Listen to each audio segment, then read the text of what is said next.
Here we have to integrate 5x raised to 4 minus 3x square plus 4 sin x minus 5 by x square plus 6 by x cube dx. Now before we integrate, we take this x square in the numerator and this x cube also in the numerator.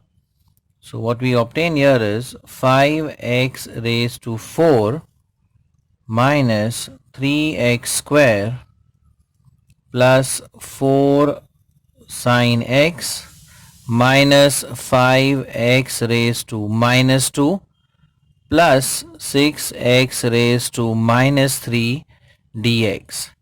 And now we begin the integration of individual term. Now 5 is the coefficient, so this remains as it is.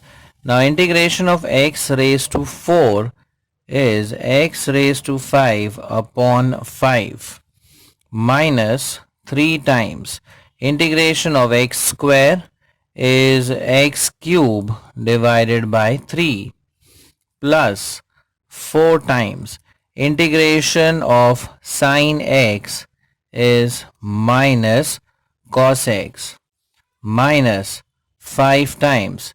Now integration of x raised to minus 2 is x raised to minus 2 plus 1, that is minus 1 upon minus 1 plus 6 times x raised to, now this is also in the form x raised to n, and so n plus 1 will be minus 2, right? So minus 3 plus 1 is minus 2 upon minus 2 plus c.